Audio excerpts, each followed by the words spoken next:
Story 1 of 5. Australian tennis players suffer first-round exits at Madrid Open 2026. Australian tennis players suffer first-round exits at Madrid Open 2026. Here's what every outlet agrees on. Doria Kasatkina lost in the first round of the Madrid Open 2026 to Doria Sniger with a score of 6-3, 3-6, 7-6, 15-13. Kasatkina will drop to at least world number 83 in the next rankings, her lowest since 2015. Kasatkina had 4 match points repelled and saved 6 of her own in the match against Sniger. All 4 Australian women, Kasatkina, Talia Gibson, Ajla Tomljanovic, Kim Birrell, lost in the first round at the Madrid Open. The match between Kasatkina and Sniger lasted 2 hours and 23 minutes, featuring the longest regular third-set tiebreak in WTA events for 8 years. But not all outlets told the same story. The Guardian states Ajla Tomljanovic lost to Hungary's 117th ranked player Panna Udvardy, while ABC says she lost to Dalma Galfi, Hungary, 7-6, 9-7, 6-4. This story was covered by ABC News and The Guardian. Story 2 of 5. Death of ABC radio icon James Valentine at 64 after cancer battle. Death of ABC radio icon James Valentine at 64 after cancer battle. Here's what every outlet agrees on. James Valentine died aged 64 on April 23, 2026, after a battle with cancer, using voluntary assisted dying at home surrounded by family. Valentine hosted ABC Radio Sydney's afternoons programme for 25 years, retiring in February 2026.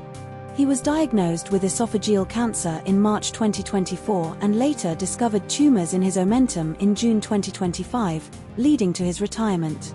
Valentine was awarded a Member of the Order of Australia, AM, posthumously, with the honour presented to his family last week.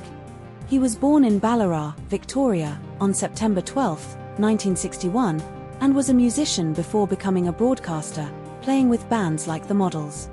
But not all outlets told the same story. The Guardian states Valentine was born in Ballarat, Victoria, while all other sources confirm he was born in Ballarat but do not specify Victoria as the birth state in the same way.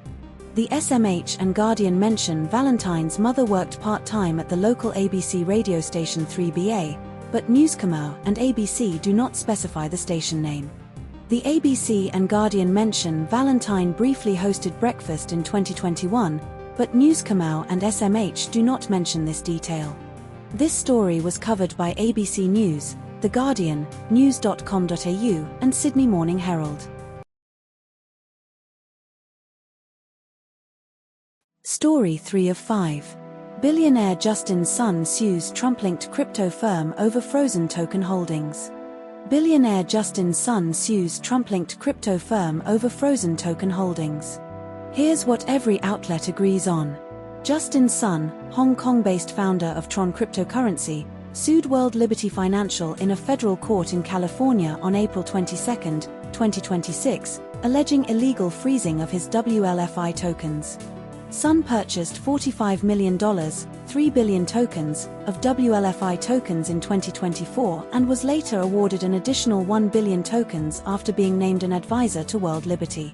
Sun's total WLFI token portfolio is worth roughly $320 million, according to Reuters calculations based on the latest WLFI price. World Liberty Financial was co-founded by Donald Trump and his sons, Zach Witkoff and Eric Trump, with 75% of WLFI token sales revenue routed to the Trumps.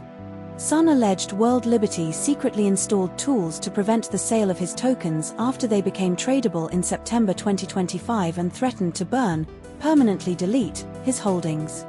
But not all outlets told the same story. The Guardian states that Sun has never held an operational role in the company, as claimed by a World Liberty spokesperson, while the lawsuit itself describes Sun as an advisor to World Liberty. The Guardian notes that Sun's portfolio of 4 billion WLFI tokens is worth roughly $320 million, but the ABC article does not provide a specific valuation beyond the $320 million figure from Reuters. The Guardian mentions that Sun has long been, and remains, an ardent supporter of President Trump and the Trump family, but the ABC article does not include this specific detail in its summary. This story was covered by ABC News and The Guardian. Story 4 of 5. Australia's unexpected rise in cash usage despite digital payment dominance. Australia's unexpected rise in cash usage despite digital payment dominance. Here's what every outlet agrees on. Cash use in Australia increased for the first time in decades, with a slight rise reported in 2025 after years of decline. Cash use peaked at over 2/3 of transactions in 2007 but fell to around 15% by 2025. The Reserve Bank of Australia, RBA, 2025 Consumer Payments Survey found cash use stabilised or increased across all consumer spending categories. About half of Australians use cash on a weekly basis, with 1.5 million classified as high cash users, using cash for 80% of transactions.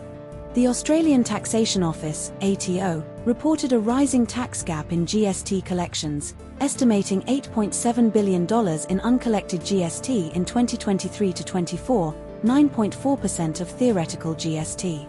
But not all outlets told the same story. News Kamau claims cash use peaked in 2008 and slumped until 2020, while ABC states cash use peaked in 2007 and declined steadily until 2022.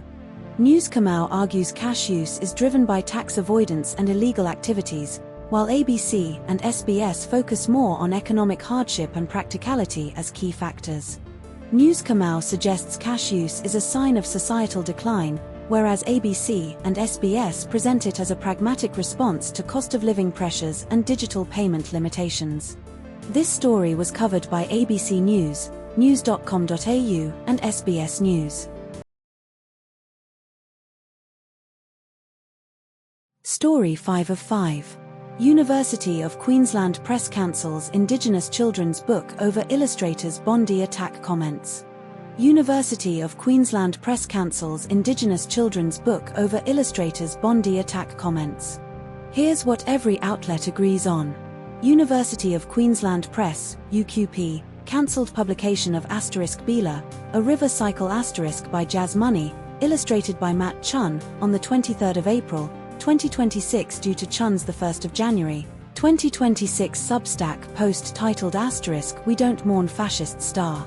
15 people were killed in the Bondi beach terror attack on the 14th of December, 2025, including a 10-year-old child.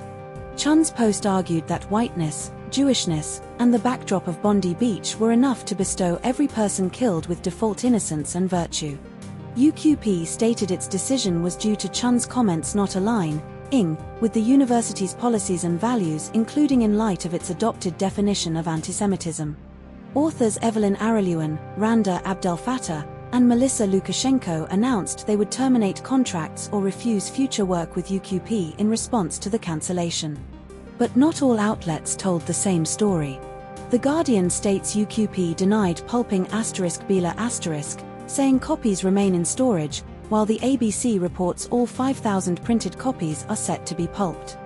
The Guardian claims UQP's reason for cancellation was disingenuous as the book had nothing to do with antisemitism, but UQP explicitly cited its antisemitism policy in both sources.